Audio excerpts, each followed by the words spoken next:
Good day, listeners. Welcome to yet another Star Trek podcast. I'm Brad, your host for tonight's episode, someone that has less personality than Data himself.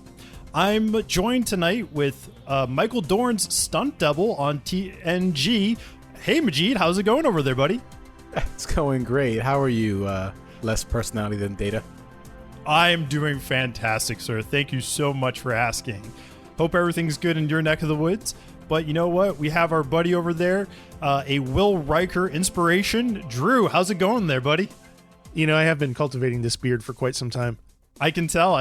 You truly hit the epitome of Will Riker. Will Riker has significantly more hair than I have, though. But I am flattered to be even in... It's not specified where. You just have the lower half going for you there. Look, I just know that when we get to Angel 1 and he wears that nice, chest piece, the V, me and him, we're like stunt doubles of our own. I'll tell you what, just send me a selfie of you wearing one of those deep Vs and I'll be the judge of it. You got it, buddy. So, Majid, how's everything been going? It's been a bit of time since I've last talked with you. 7 days, to be exact. So, no, not even 7 days, no. Listen. No, if you want to be technical, I talked to you 2 hours ago via Discord, but listen, we talk every single day, every single morning. Obviously not in person because, we're not together in the same state. But it's also been 7 days since the listeners actually had a chance to hear from you. That's fair. In the 7 days I've been well. I nailed down a routine. I'm up at 5 in the morning, and so is Kylo the dog, and I don't know, I'm missing out on sleep, man, because even when how are those brisk walks in the morning you're going for? I don't take brisk walks in the morning. I'm getting my butt up and I'm taking pre-workout and karate chopping stuff at the gym. So let me ask you this, man. You mentioned that you're having a little bit of trouble with sleep. What time are you going to bed? So you're doing that thing that Brad did last week, where you're basically exposing my my weak points, his insecurities. I go to bed at 11:30, and on some nights I'm able to pass out at 11. Literally, I'll have the phone in my hand and I'm knocked out. See, that's the problem, man. You got to stop looking at the mobile devices an hour before sleep. That's what they say, but nobody ever does that. Brad, are you reading that off of somewhere? Did you just read that off of a paper? WebMD. Brad's according to BuzzFeed. Yes, I get all my news from BuzzFeed. You could use that light filter on the phone too, have it turn red at sunset. Do you know about that? So I do something like that, but every single time that it goes on, I'm like, shit, I'm still up. I got to turn this off because I can't see anything. Oof, buddy. Oh, man. There's just turn the lights on in your house, man. Well, if you have it my wife's way, every single light in my house will be on and we'll be just sucking down electricity. Well, I'm the one walking around behind her being like, okay, cool, you're done with that room. I'm turning that light off then. All right, here's what's going to happen. I'm going to get you a set of night vision goggles. I think that's where we start. Night vision infrared goggles, and whenever they turn on, they make that loud beeping noise from Splinter Cell. Right. Yeah, Tom Clancy's. Right. I can actually see what the heck my cat is doing in the middle of the night. You don't want to know that. No, nobody wants to know what their cat is doing at 2:00 in the morning. Honestly, either she's looking at some sort of demon in the corner, or she's playing with the mouse that we got her for a toy. Let's go with the latter and not the former. Speaking of weird things that cats do, Drew has 2 of them. Mm-hmm. And how you doing, buddy? You and your fancy cats. Every night when I go to bed, Metro, he starts meowing very rapidly.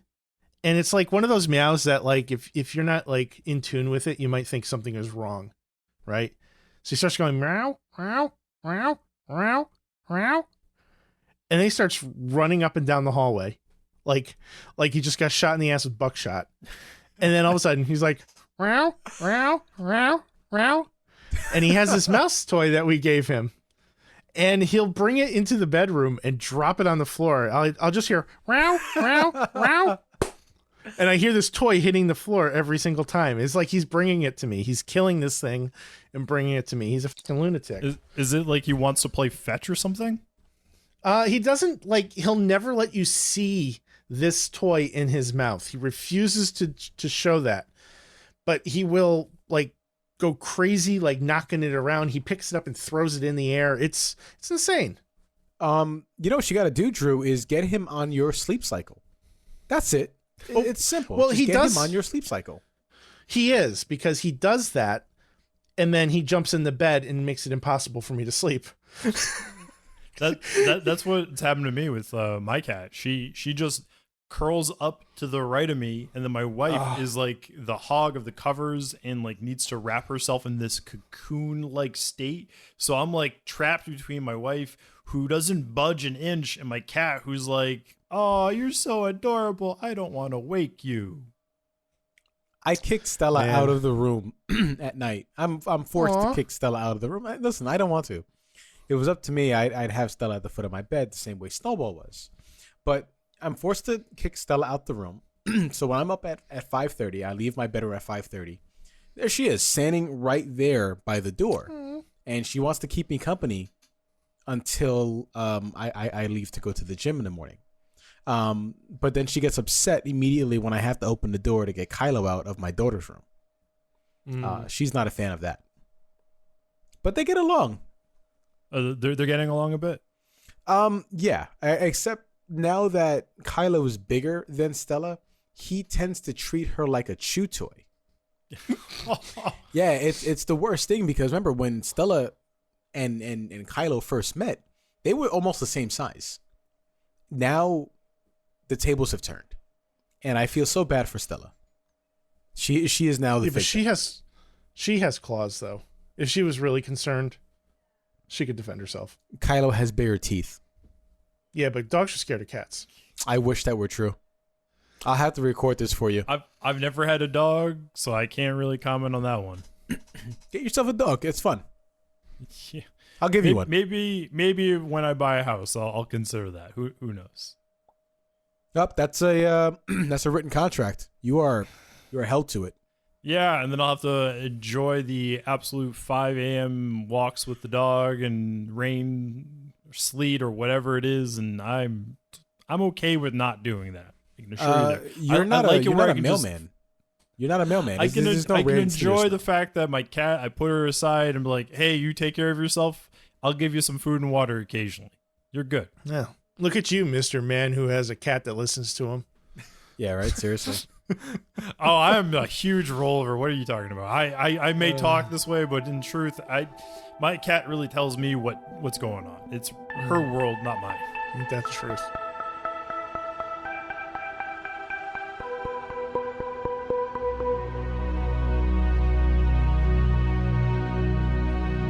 This week we watched The Cage. It's the original pilot episode that wasn't released until 1986 via VHS.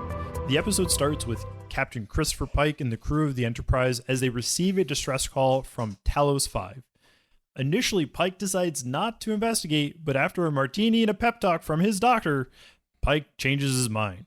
Upon arrival, Pike and the away team are greeted by the survivors of the crash ship, all being old men except for one very attractive young beautiful woman, which we later find out her name is Vina.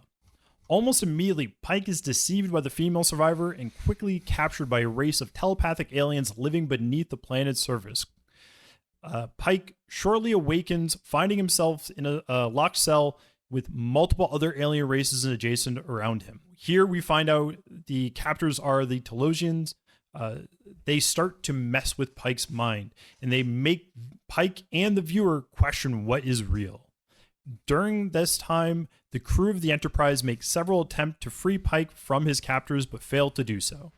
After the disappearance of two female crew members, number 1 and Yeoman Colt, Spock, clearly emotionally distraught, makes the decision to leave the planet, but due to the Telosians, they are unable to do so. We find out that number 1 and Yeoman Colt were transported into the same cell as Pike. It is also discovered that the female survivor is actually real and not a figment of Pike's imagination, and that the Telosians are looking to create their own Adam and Eve for the planet. However, Pike discovers that the Telosians are unable to read his mind while he is outburst with anger. Because of this, he quickly finds a way to escape to the surface, along with Vina and the missing crew members. Once there, they are confronted by the Telosians, but ultimately advised that they are free to go due to humanity's unique hatred of captivity, making them too dangerous for their needs. Before Pike leaves, it is explained that Vina was horribly disfigured when her ship crashed, and the Telosians made her look beautiful with their mind control powers. Vina decides to stay because of this, and the Telosians create an imaginary Pike to stay with her forever, so she is never alone.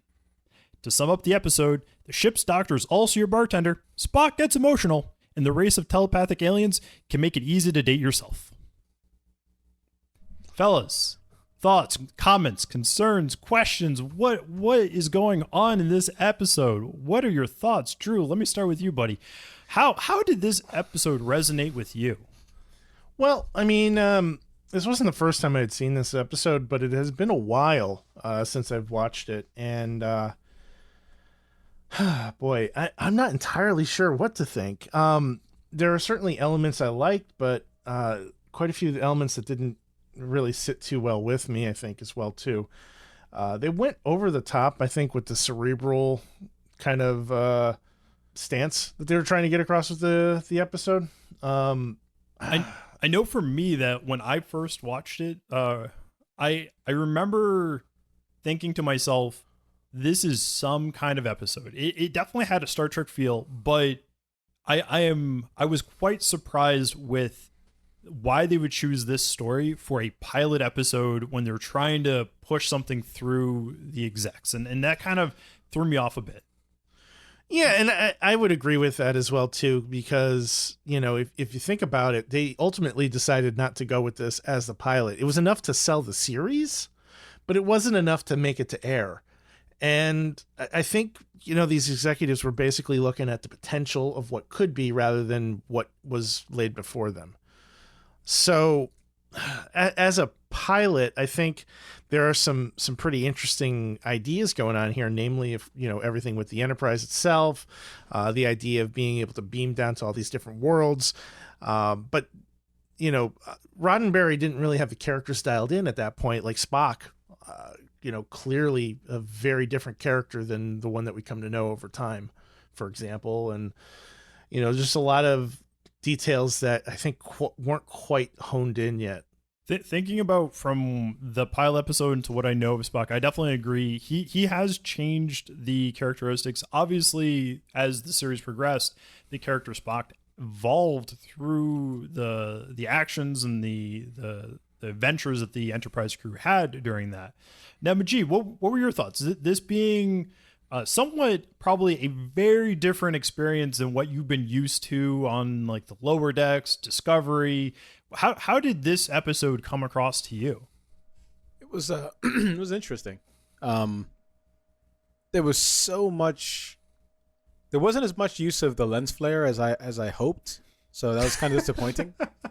I'm sure that probably didn't get really invented for a few more years after this. So I think partway through the episode, I said to myself, "Man, this is there are." Let's see, there are 4 actors now to play Pike. So in my mind, in my headcanon, I've referred to the Pike from this episode as Proto Pike. So every time you hear me refer to, you know, Pike in this episode is Proto Pike. All right? We clear? I guess I will somewhat accept that as a reference point. All right. Right, because I'm not changing. I mean, okay, in my opinion, this is original Pike, because this Proto is Pike. like the true original version of Pike, whereas everything else came afterwards. Right. So Proto Pike, right? We'll call him Proto Pike.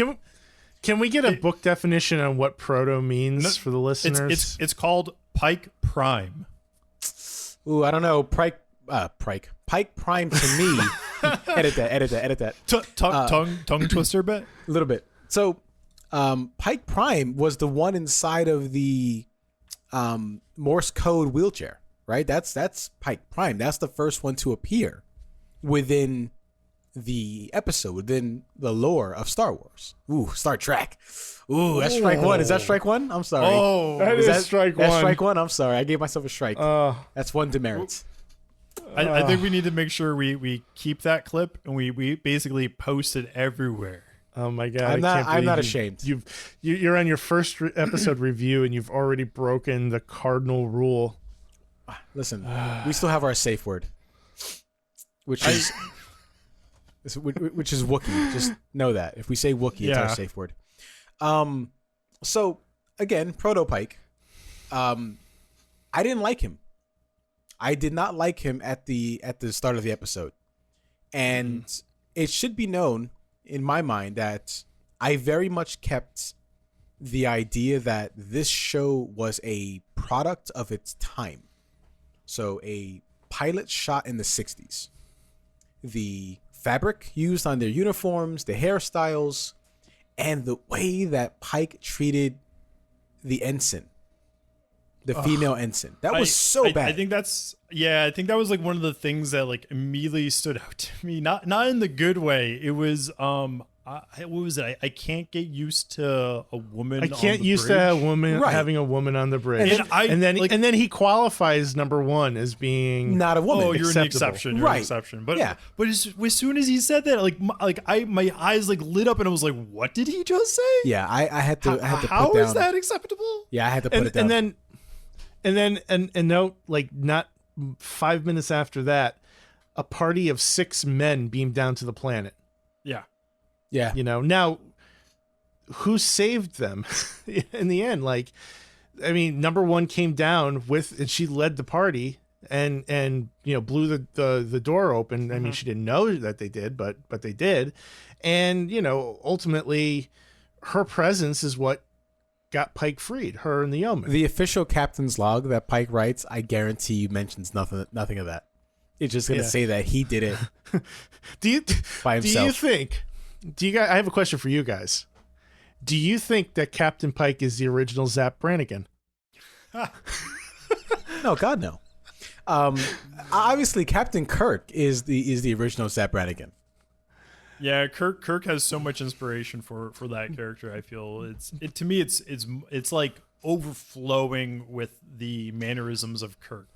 But I don't remember, and granted, we still have 3 seasons to find out together, but I don't remember Kirk ever speaking like that about women. That is a fair point. We do have 3 seasons, so I guess once we finish all 3 seasons, we can better answer that question. But wasn't Kirk a known womanizer, though? Well, he's like known for sleeping with every green alien. But that doesn't mean he's sexist. By the way, Pike also has fantasies of green women. True, we did get we got our first Orion slave girl in this. We did our first one in this episode, and I couldn't help but notice in that scene where Vina is painted green, that only some spots of her are painted green. Like she moved aside her wig, and you see like still her white skin. She turned around, and you still see like blotches of white skin on her back. I said, "Oh, okay." I mean, you know, again, Zoe Saldana still did it first and did it better. I think the thing to keep in mind is like, yeah, those things always stand out, but in a lot of pilot episodes, and of course, when did this was filmed in 1966? No, maybe 65. Filmed in 65. So it was filmed in the 1960s, and of course, like with that type of stuff, like think about what else was on air at that time. You have like the Munsters that were probably around that time period. You have like Gilligan's Island and stuff like that. It wasn't like a super driven high tech type of society that we have like today. And so it's they're not gonna really care as much. Because they just need to get it done and then move on to the next story. Well, something else to consider too is, you know, it's 2022 and we have televisions that are displaying things that were originally filmed in standard definition in, you know, 1080p or 4K. So when this was made, if you were watching this on your TV set at home, first of all, you probably didn't have a color TV. And if you did, You certainly weren't going to pick out those splotches in her makeup because you couldn't see them. Yeah, that's a very good point. Speaking of which, didn't Wikipedia say that the episode was colorized before its release on VHS? Yes. Parts of it. Parts of it. So was this filmed in mostly black and white? From what I understand, it could have been colorized in its entirety. Because I think around that time period, most of the early colorized ones, it was filmed in black and white and then later colorized. But I only think parts of it was colorized because parts of that episode was used for another episode of the first season, and so that's why there was a difference between some of the clips. When I first found a copy of it, it was part colored and then part black and white. The good news is you'll get to see that episode pretty soon. Spoiler. I think it's episode 8 or something. The menagerie. It's early on. Spoiler. Spoiler. Well, we will be checking out that episode pretty soon. Spoiler. Mm-hmm. So, of the entire episode, Majid, what would you say your favorite part of the episode was? I have a few. I do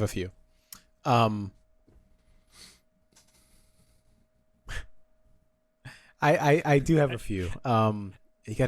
You put me on a spot. I can't just. I believe you watched it I watched it last night. Like more recent than I did. I watched it like a week ago, where you watched it last night. This should be a lot more fresh in your memory, buddy. So, I had a few favorite parts of the episode because, so the zoo, their quote unquote menagerie, it invoked memories of the zoo that Superman kept on his Fortress of Solitude. It invoked memories of that for me, with the glass and the see-through. And I really enjoyed the battle that Pike had inside, I guess, in his own mind when he was fighting that big giant, what they said was a monster. Oh, the guy who growled like an animal? Right. And they were like, oh man, it's monster, there's animals coming. And I'm expecting like this guy in like a costume. But no, it's just a really tall guy. He looked like a Bond Even villain. a monkey suit would have been more like acceptable as what I expected, as opposed to a guy like wearing like some sort of like loincloth type of a Mongolian getup. He was a Mongolian. Yeah. Drew, the voices that creature made. Oh yeah, it was phenomenal. And on top of that, like it was so corny and how that played out, where he ended up falling on the sword. Oh like, God. It was just so. It was so cheesy. I feel like I could take some nachos and just dip it in there. Yeah, that's good. That's good. That was a good dad joke. That was a good dad joke. True. What about you, man? What was your favorite part of the episode? I feel like it's kind of like a mixture of my favorite part and wishful thinking. I really enjoyed the early interaction with Dr. Boyce, was it? And Pike. And, when he's like having that conversation with him over the martinis, I feel like we did get enough of an opportunity to learn about anybody other than Pike in this. And I think I kind of wanted to be a fly on the wall for more of their conversations, as I kind of enjoyed that banter that they had going back and forth between each other. I thought that was particularly fun, if a little forced, the whole line about, sometimes you'll tell your bartender things you won't tell your doctor. Like that was clever, but it was also a little much at the same time. But I enjoyed it. I think that was probably one of my favorite parts in the episode, because it's so ridiculous, and like I can understand maybe at that time period there is a level of truth to it, and maybe even today there's a little level of truth for it, but to me, like, I like it only because of how ridiculous it actually sounds. Where he's like, "What's this? Martini." It's like, okay, cool. You're a doctor and you're just gonna give him alcohol. All right, That's how the future is. and can we also address the fact that Proto Pike flopped onto his bed like he was a teenage girl? Yes. Yes, and he was all like, laying there, like he had his head up on his hand, elbow on the pillow. Yep. Right. Like You could splice in scenes from Mean Girls and Proto Pike lying on the bed. It would fit in right there. I just picture Jurassic Park, that meme of what's the guy's name, Malcolm Goldblum, where he's just like sitting back with the shirt off and everything, and like Pike right next to him. You're like, oh, that's the couple, right? Hey, I could get behind that. by the way, so when Pike is, Proto Pike is walking, I think either to the bridge or away from the bridge, there was this couple, these two people wearing Hawaiian shirts and shorts. Yes. What was that? What was that? No clue. I thought I thought it was a mistake. That was one, and then I said, okay, well, it could also be the simulation machine. Oh, the The holodeck. holodeck? Holodeck didn't exist yet. Right. So what the heck were they doing? What was happening? So I vote right now, though, forever now, we're gonna call the holodeck the simulation machine. Just in honor of you, Machine. I really like that. I hate you so much. Oh God, we gotta write this. I gotta write this down. That's strike one for you, Brad. That's strike one for you. So Drew, I'm gonna put you on the spot now. So what was your least? Before you put me on the spot, what was your favorite moment? Oh, do I really have to? No. Yes. It was probably the interaction with number one, and how she was directing the crew, as far as trying to save Pike, taking like that ownership responsibility. I think I'm in the same boat, same camp with you. Is that I was really disappointed that it was the Pike show as opposed to it was the entire crew of the Enterprise. The ensemble. It was all about Pike, and I was hoping to have more understanding to like number one. We got a really good glimpse of her in Star Trek Discovery season 2, and the glimpse of her from that, I absolutely adored the character. The character was phenomenal. And then I found like I actually guess I never really realized that she was from this pilot episode. And then when I found out she was, I was really hoping to get more information. And then of course, reading up on it, she never makes an appearance again, really. The actress plays, I think, another character in a later episode. And also, fun fact, she is the computer voice for Enterprise, Star Trek Next Generation Enterprise. No, not Enterprise. DS9.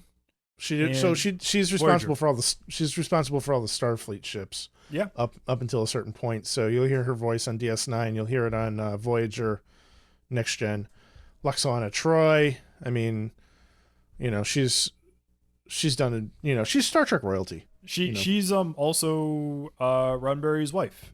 Yes. By the way, you were interested in her character in Discovery because she was played by Rebecca Romaine Stamos, or just, I guess, Rebecca Romaine. Yeah, just Rebecca Romaine. Right. Listen, I was too. But I'll be honest, I actually didn't even know it was Rebecca Romaine. Like it is. No, I didn't even realize it was until you just told me right now, and so I was like, oh shit. By the way, So her husband, I guess they're both like these big nerds. I mean, in my mind they are, because in DC they were the voice of Lois Lane and Superman. Was it Jeremy O'Connell? Jerry O'Connell. I was close. Jerry O'Connell. Well, did you know that Jerry O'Connell's also in Star Trek? Right, he's on Lower Decks. I love him on Lower Decks. Right. Yeah, Ransom. he's which was the character's name? Jack Ransom. Jack Ransom. Yes. Yeah. So thank you for joining us on this week's edition of Access Hollywood. Star Trek. No, that wasn't. No, that was football. That wasn't Access Hollywood. Monday Night Football? Okay, cool. Well, it's technically Tuesday when we're recording this, so I mean, you're only a day off, and we're in February, but whatever. Ooh, maybe you shouldn't date us like that. Although Super Bowl Sunday is coming up, so super excited for that.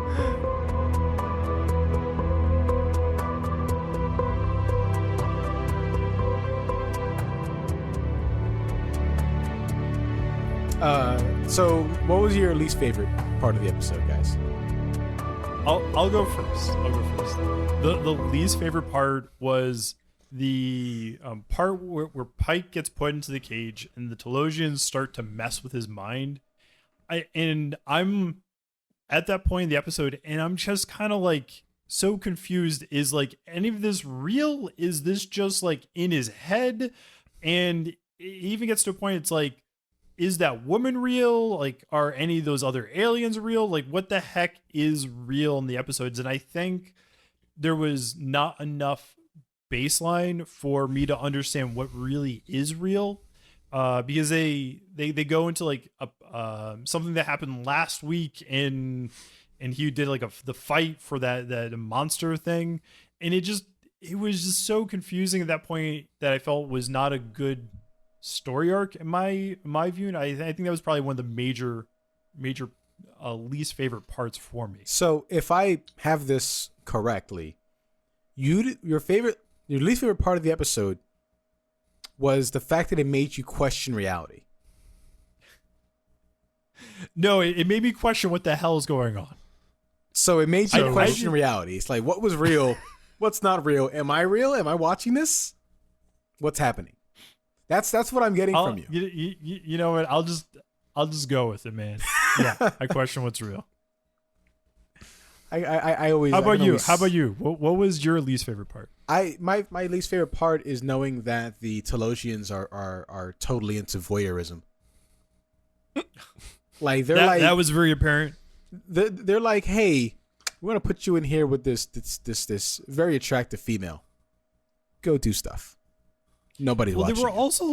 They were also like, if you cooperate, you get pleasure. If you disobey, you get pain. But we have to watch. Yeah, exactly. It's some level of kink right there. Hey, by the way, did you happen to notice that the Telosians look like Peter Capaldi from the Suicide Squad? No. Yes. But apparently the Telosians make an appearance in Discovery. That's good. Yeah. I didn't realize that. They did in the episode that Pike went back to the planet, season 2. I didn't realize it was the same creatures. I had to rewatch that episode. They looked a bit different if you think. Well, that's because they had about 50 years of makeup special effects improvement. Yeah. Also, I mean they aged. Hey, don't do that. That's right. Hey, Drew. Hey, stop it. Yes. Drew, what was your least favorite part of the episode? I mean, the sexism.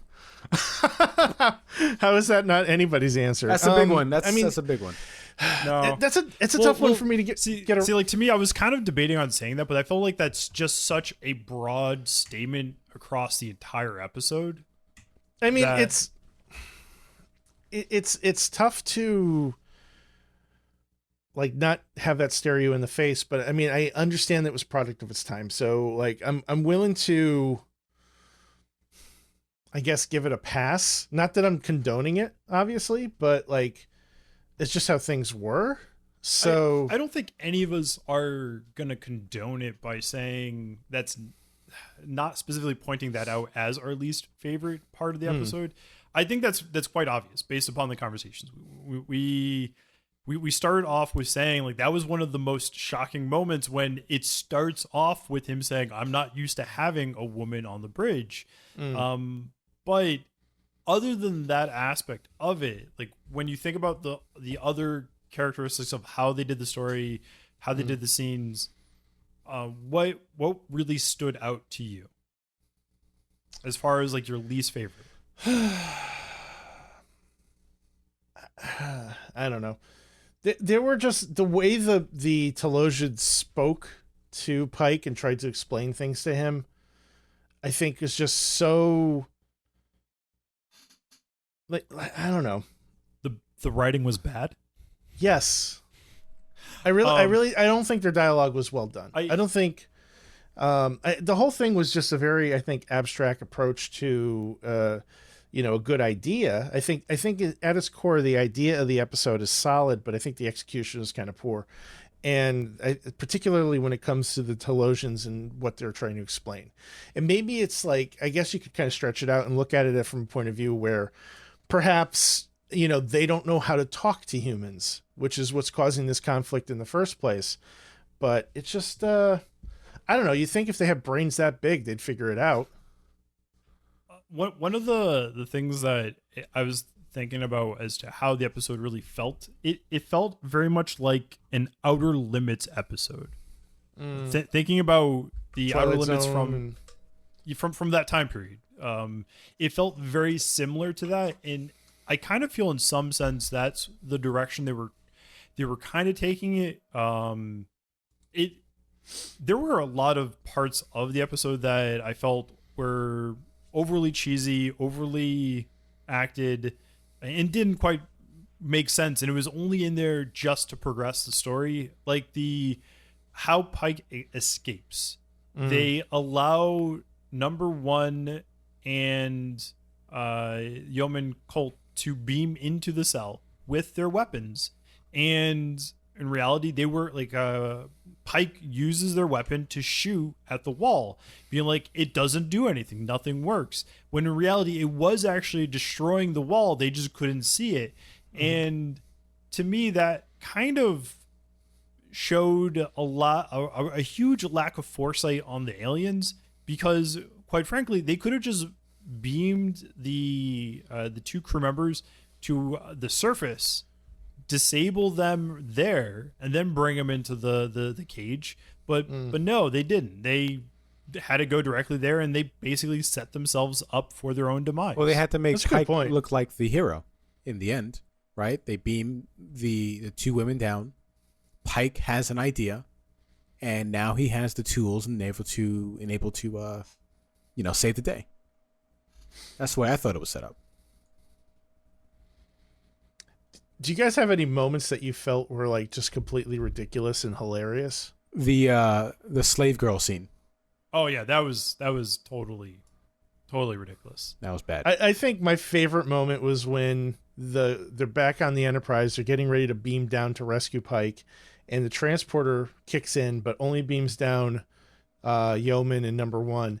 And Spock yells, "The women!" Yeah. He's like, "What do we do now?"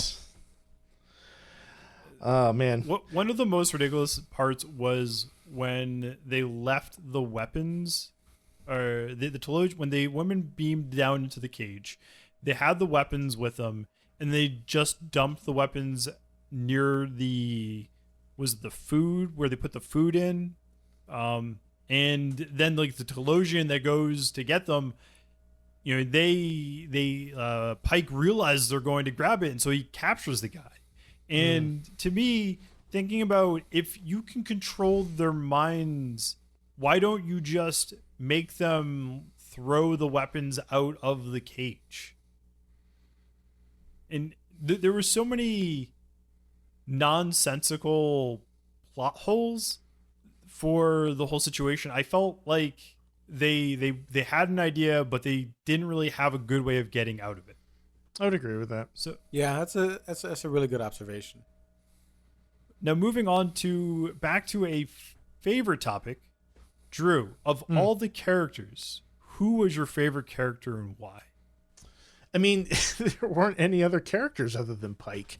I mean, it's hard to really say, because the cast doesn't really developed enough. I mean, you got a glimpse of number one as being the strong, independent woman that was able to do everything that a man could do, which is a big deal in 1960s. But I don't feel like they developed her personality fully enough to take advantage of that, And I guess maybe they had limited time. I mean, the episode was, probably only a 90-minute runtime with the commercials and whatnot. So, but I just didn't find Pike likable in this. There wasn't anything about him that I found redeeming, especially from what we know of the character as Anson Mount portrayed it, and even the one from the movies too that was portrayed by what the hell's his name? Hemsworth? No, it wasn't. Chris Hemsworth. Greenwood, right? Bruce Greenwood. Was that Hemsworth? Bruce Greenwood. Thank you. Both of them I think had more likable portrayals of Pike than Jeffrey Hunter did here. So I guess that's a long way of saying number one. Would you say that Pike would have been your least favorite character then? Yeah. Does that change your, now that you've gotten this experience, does that change your perspective of how you view the character Pike? Not really. Okay. Because I can separate that and recognize that that's a script problem, an actor problem, a time period problem. All of the things that I love about Pike in the modern day, I don't think any of those were even grazed upon in this episode. Having that like mentor kind of role, or being a good leader. In this episode, he doubts himself. He's burnt out. He wants to go home. He doesn't want to be in charge of the Enterprise anymore. He's sick of ordering people to their death. And, maybe that is something that weighs heavily on Anson Mount's Pike, but you never get that from him because he is the leader that everybody needs at all times, It kind of feels as if the pilot episode is in its own world, its own universe, so to speak, in comparison to how the other from what we know of other Star Trek franchises, and it feels very distant in that sense. Well, something that Star Trek has always historically done, for better or for worse, is to try to shoehorn its previous history into modern day things. So whether it's the Next Generation acknowledging the original series, DS9 acknowledging everything before it, or all the way up to like Discovery, where they're in the past during technically Discovery starts before or concurrent with this episode, right? So they're shoehorning these things in to make it all canon so it works. And sometimes they do a good job of that. Sometimes they don't. I think Pike is a character that I'm interested in learning more about. But I think if Gene Roddenberry were writing the script, I probably wouldn't really be that interested. Fair point. Majid, how about you? Who would you say your favorite character was in the episode and why?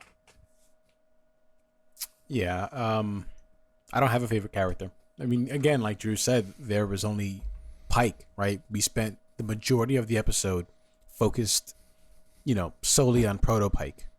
And I did not like Proto Pike. He complained. He just... I don't think any of us really liked him. Yeah. I mean, NBC certainly didn't like Proto Pike, right? Yeah. Considering they got rid of him. He was not rejoining the crew for the next episode. Right. And, the doctor, for some reason, just had alcohol in his bag. What kind of nonsense is that? I would like to see more Spock, right? Leonard Nimoy in the episode was not the Spock that we all know and love throughout the years. He was not the beloved character. So I'm sorry, buddy. I don't have a favorite character. What about you? I'm going to have to disagree with both of you in the sense that you can't get attached with a character in such a short period of time. And I truly liked number one, even though she had very limited screen time, very limited lines, interaction. The amount of time that I saw the character in the episode, I was able to get I felt a very good feel for how she was. A very strong, dedicated woman that I really wanted to see more of. And I think that's what the episode to me really shined at, whereas I really wanted to just find out more about her, find out who she was, how she is and really give her my attention. Well, yeah, Pike definitely, quite honestly, kind of ruined the episode, so to speak, for me. The way he treated the women, the way he treated the crew, it was a very different Star Trek from what I'm used to. But I really do feel that the amount of time with number one was able to get to a good feeling and a good place with her. Do we know how long Pike had been captain prior to this episode? I'm sure there's some information about it somewhere. Off the top of my head, I don't have that answer, but if you give me a few minutes, and could probably find that out. Yeah, because I mean, in the Star Trek movies, right? Bruce Greenwood, it was years. He was the captain of that ship for years, and I think even Pike, current Pike, Anson Mount, has also been captain for a while because he has his crew assembled. It wasn't really clear how long, Proto Pike had been captain. So maybe if we knew how long he had been doing this, how long he had been out in space and not docked or not been home, I might be able to sympathize with him a little more. But man, like Drew said, he just came off like a baby, like a whiny child.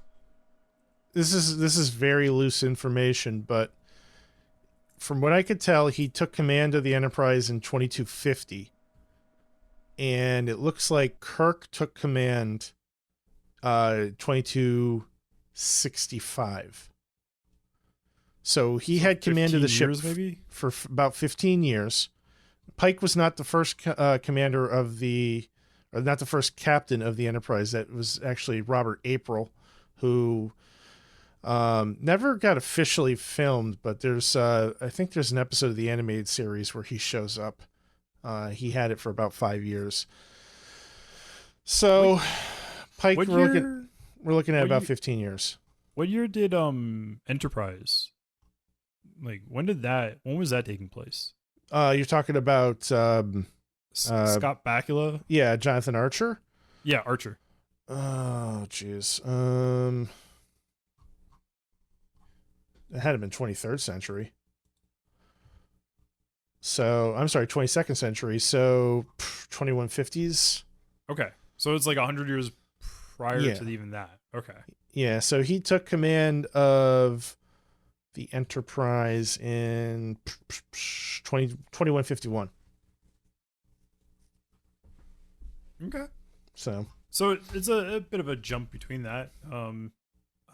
It does feel the character Pike, you could get a sense of being tired from him or from his role as captain. And it's funny, like, when you think about the other experiences we've never really gathered that much weight on his shoulders comparison to. So I guess I wonder if when Discovery takes place and he's on that, if that's supposed to take place a lot before.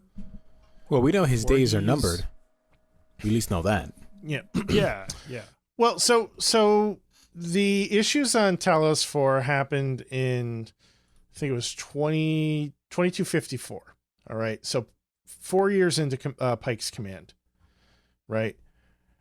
With Discovery, he ends up taking over the ship in like 2257. So 7 years into his command, 3 or 4 years after the events of Talos 4, just to kind of give you a loose timeline of where we're at. Okay. Yeah, and by the way, Paramount Plus, they tricked me. As soon as the episode was over, it jumped right into the next one. So I'm about 7 or 8 minutes into the William Shatner Kirk role, and man, look, I don't want to ruin anything, but it's a completely different feel. And that doesn't surprise me at all. Yeah, it just feels different. It just feels like a show that had already been on the air. And that's really hard. I believe the first episode is not the pilot episode. It's not. And so I think that was maybe like the 3rd or 4th episode that they filmed. We'll get into that a little bit more when we start talking about those episodes, but the order of the Paramount Plus releases is not the production order. So like as we get further into the season, you'll see characters wearing uniforms that they weren't supposed to, and like Spock, for example, there's one episode where he's wearing gold instead of blue, and that the uniforms were completely different. It's just a matter of the production order of the show, and what they ended up airing differs quite a bit. So I guess with that understanding, we'll just have to kind of take it with a little understanding, make sure that we're not too judgmental. Again, this is probably a show that some people probably didn't think it was going to last. You're asking a lot of me. We're not going to have the same quality assurance production value as we do from a 2020 show. So just keep that in mind in that sense. I think that's fair to expect, So I guess to round out the questions and after the discussion portion is how well do we feel that this episode really holds up in modern day? As we've talked about it, there's plenty of problems. There's a lot of issues with it, and I dare to say there's not really many redeeming characteristics either, which is very unfortunate. If you were trying to get your friend or family into Star Trek, this would not be the episode you show them to convince them, hey, you should watch this show. No, it would be a very simple, hey, you can skip this episode and go to the next one. Yeah. If I were to ever do a rewatch of this show like I've done for others, I would absolutely skip this episode. Pretend it does not even exist. And quite frankly, in most cases, you don't even need to watch this episode because it's so serialized that we can miss this episode and we will still truly understand what's going on in the next one. No, that's not true, because now with this episode, I understand that Discovery episode a lot more. Like, I get it.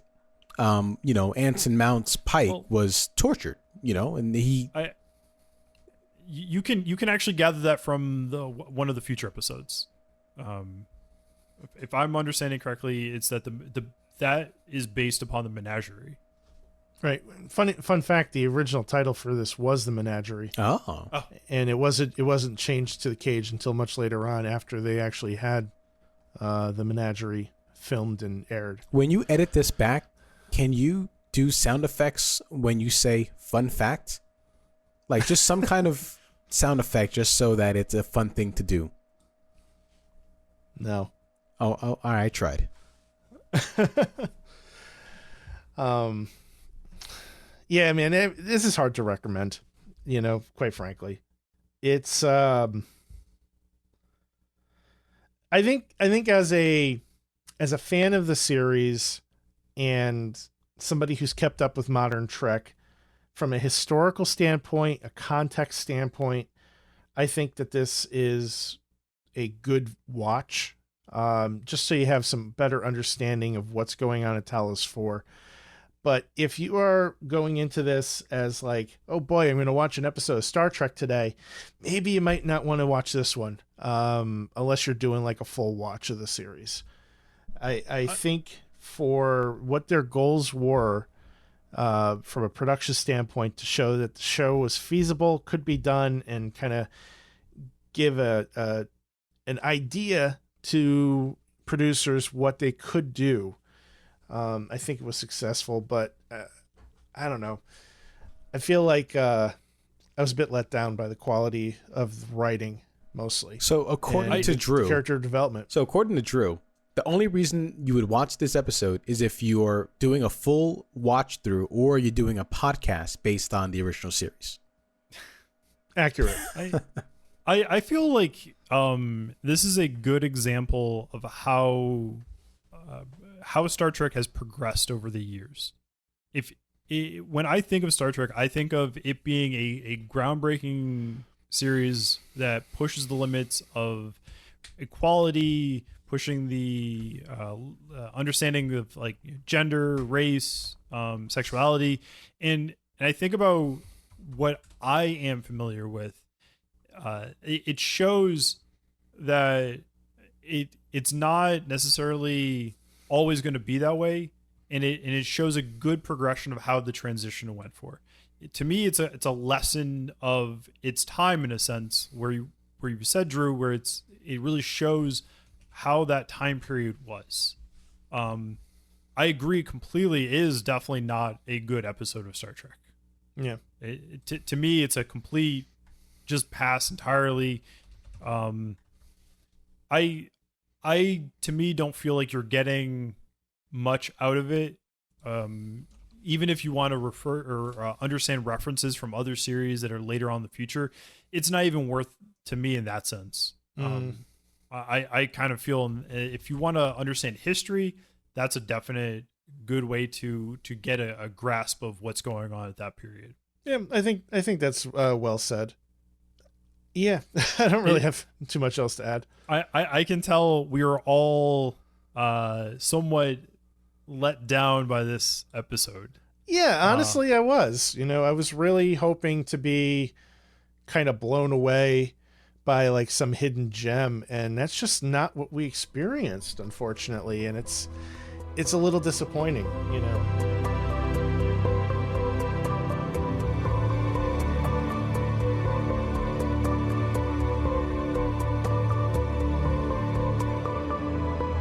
So on a scale of 1 to 10, 10 being the best, 1 being the worst, and 0 being off the scale, what would you rate it? I look at all the episodes that I've experienced in a Star Trek verse of that 1 to 10 kind of spectrum, thinking about like the best of the best and the worst of the worst. I honestly would have to give this a 1. Because I think this is by far the worst Star Trek episode I can recall. I can't think of anything that was worse in any type of scale towards any of the series I've ever watched, really. That's rough, man. It is. And I don't say, like, I was thinking about that, and I was thinking about, like, do I want to give it a 5? Because, like, I always hate giving like the lowest possible rating. And I mean, if I want to be true to myself in what I find important, what the messages that I find important, honestly, like that whole aspect of the way they treat or Pike treated the women, the way they over centralized the desire to breed humans, it went so low for me, because to me this wasn't Star Trek. Look, man, Big Rod was a horn dog. You got to go into it, man. I felt like I was really watching an episode of the Outer Limits. Like it to me, this is what. Maybe I'm being a little too harsh with the Outer Limits from like the early years, but think about the one that was on Showtime where there would be sex in every single episode. Like that's kind of how it felt. Oh God, no! What show was that? What show was that? That's horrible. It was like Showtime or something. Where can you find that show? That sounds terrible. Find that show? That's horrible. Who would watch? Where would we be able to watch this for educational purposes? Where would somebody download that from? Is that just a Showtime Anywhere app? We'll talk later about it. But let me ask you this though, Brad, because like 1 out of 10 is damning. And like when I'm not saying like you have to posture this episode in a scale that has yet to be determined, but like, are you honestly going to put this at the very worst possible when you haven't seen the rest of the series yet? Like, I don't think this is a great episode, but I don't think it's a 1 because I know there are 1s that are coming up and they're going to be worse than this. That's a fair point. I don't know. Can we have a moving scale where I can just say, hey, you know what? This then becomes no. my 5? Nope. This is set in stone now. This is it. You're locked in, bro. Yeah, I gotta have to chart this. You could change your number now, but whatever you change it to, that's where it's at. There would be an asterisk there. Man, there would be an asterisk. You're making me feel like this point where I'm like, shit, I should probably choose a higher number then. What? Well, I mean, you could give it like a 3. So what? I'll go with a 3. I would just leave some room at the bottom. That's all I'm saying. All right. I'll go with a 3. I'll change it to a 3. Okay. What I will, And you know what? I think to me the only reason why I'm allowing you to talk me into it is because in the future your doctor is also your bartender. that's not. You can get a physical and a scotch at the same visit. No, that's Yes. no. You're thinking of back in the 40s where they're like, oh, you got a gunshot wound, put some heroin on it, you'll be fine. That's what you're thinking of. Yeah, I don't know. We'll see. And if I do not find a worst episode, Drew, I am totally gonna hold that against you. What I will recommend, and I think we should do this, is there are 29 episodes in the first season of the show. Keep a running log, whether it be written down or not, and at the end of the season, we'll come back and say, okay, well, these are my top 10. Sure. And- I'll set up a spreadsheet tonight. Yeah, and at the end of it, we'll also say, okay, well, this is the worst episode of the season. We'll have our top and we'll have our very bottom. I like it. All right. So with that said, Drew will keep the record. Yep. And he will let me know of how much I regret my words that I said. It is decided. You All got it. right, Drew. How about you, man? What was yours? 1 to 10. Well, I came into this thinking it was going to be a 6, but then the more I talked about it with you guys, the more I hated it. So I think I'm at a 4. I think there was some stuff here that I did enjoy. Number 1 I thought was compelling. I kind of dug Dr. Boyce, even though he really was more of a he had a PhD in alcoholism, but I wouldn't go out of my way to watch this. If it were on TV and I was channel surfing, I might not stick with it. I might skip it. But I know it's not the worst thing I've ever seen. So I feel comfortable with a 4. Fair enough. Majid, back to you, buddy. All right, so 1 to 10, I would give this a 5, and the reason for that is at midway through the episode, I put my phone down and I was fully invested. It takes a lot for a show to do that to me. If you know anything about me, I have my phone in my hand and I'm browsing TikTok, Instagram, Facebook, Reddit, whatever. But if something grabs me violently or otherwise, I'm gonna give all my attention to it. So when Vina started to disappear and reappear, and she was being tortured and all that, I said, I'm totally there for this. I said, this is great. Give me more. Is she real? Is she not real? Why are they trying to have this guy mate with a potential hologram? Why are they trying to get new humans? But if they are trying to get new humans, why is she why is she somewhat an illusion? I look, I had all these questions, and for a show to do that for me and have me put my phone down, I give it a better score. So a 5, and it would have been better if Pike weren't a baby. Proto Pike. This is not my Pike. Hashtag not my Pike. Hashtag not my Pike. Anson Mount is my Pike. And again, yes. it's a lot to do that because, again, Bruce Greenwood absolutely killed it. I love Bruce Greenwood. He's the voice of Batman and Bruce Wayne in arguably the best animated Batman movie under the Red Hood, and he's just an all around great actor. So when he came in and he played Pike in 1.5 movies, I was there for it. I loved it. And then Anson Mount came in and killed it.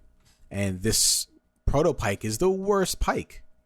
Even the Pike that even the Pike that was on I kind of feel like your answer is being washed out by your previous experience with Pike.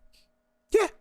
And like to me, it sounds kind of like you're giving him a pass only because you're like, I know this character and this character could be this, but we got this. Yes, no, totally. So it kind of feels like that's how you're approaching it. Yeah, totally. Because in my mind, this is all lore. Like a cop out. No, it feels like this is all lore. On like the other. No, stuff. this is all lore. Like in the end, this episode's canon, right?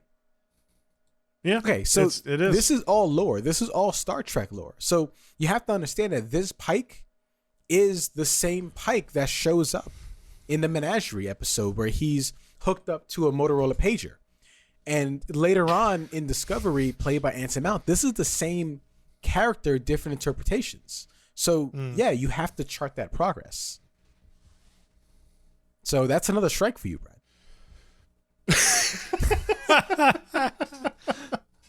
I mean, I think I took a few things from that what you said, Majid. You know, one obviously is like you got to give it the benefit of the doubt, and two, you're into S&M, so it's okay. It's voyeurism. What's wrong with you? Oh, okay. How dare you confuse the two? Correction. Please, Drew. I make note. I have a strike. How many strikes do we get in this show? I will add it to the log. Right. Listen, at a certain point, I'm going to run out of strikes to give you, so I'm just going to give you demerits.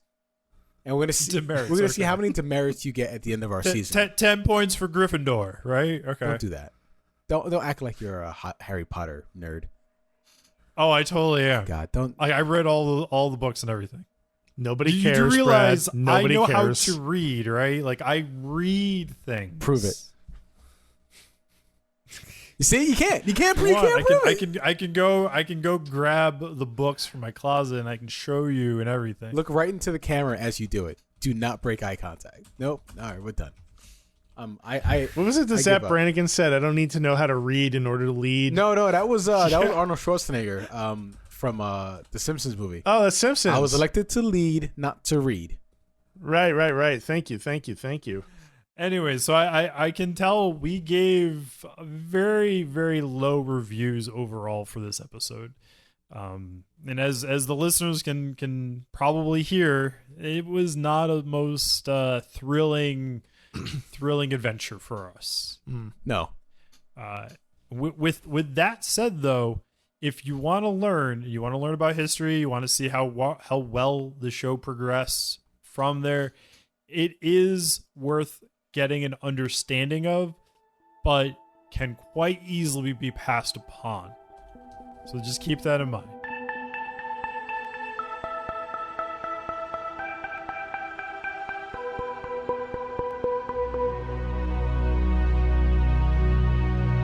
So what do we got looking towards next week?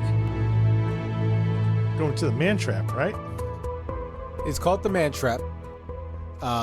Original air date was September 8th, 1966. This is the actual premiere of the series, which is pretty cool. Oh my God, there's an episode called Naked Time. I'm totally looking forward to that. Yeah. That's where my one is going to land. Naked Time? Isn't that the one where they go crazy? You stop it. You want more strikes? You want more demerits? Stop spoiling stuff for me. Listen, let me live for the episode called Naked Time. Let it disappoint. Let's talk about the Man Trap. The Enterprise visits planet M113 for routine medical examinations of the husband and wife archaeological team stationed there. But the woman has been replaced by a shape-shifting creature. Ooh. Forced to survive by extracting the salt from the bodies of the crew, killing them. You know what? I'm going to watch that one with the lights on. It's probably not a terrible idea. I love how in like the Star Trek universe there's so few shape-shifting species, yet for some reason they come across a lot of them. Right. There's more shape-shifting Pokemon than there are aliens. True story. Majid, I know you haven't seen this episode. Brad, have you seen this one before? No. I'm pretty certain. I think I may have seen parts because like I saw like the picture of the alien looks familiar, but I'm pretty sure I did not. This one's not so bad, or at least I don't remember it being terrible. So I'm kind of looking forward to this. So apparently it was the first to be released, but number 6 to be produced. Right. Interesting. So keep that in mind as you're watching it, because the next episode, things are all different. Yeah, that probably explains the first 5 minutes for me, where I just kind of felt like everybody was very comfortable with each other. Yeah. So I'm looking forward to it. We actually get to see a lot of we get to see Star Trek. Like, to me, this is the true, cast crew of the original series. So we can get to see them again. yeah. All right. Yeah, it's going to be fun. Yeah. It's going to be fun. I can't wait for that. What was nice about watching the episode last night was Kylo. Kylo was nice enough to hang out with me while I was watching the episode. So I'm hoping that could be our thing. Stella, That's cool. Yeah, Stella and I, we watched like It's Always Sunny in Philadelphia together. So Kylo and I can have Star Trek. Stella's a big fan of the bird, huh? Hey, she is. She is. All right. You guys have anything else about the episode you want to get off your chest? We'd like to thank all of our listeners for tuning in this week for yet another Star Trek podcast, and hope you enjoyed the episode. Tune in next week for more shenanigans and fun. Everybody have a good one. Take care. Bye.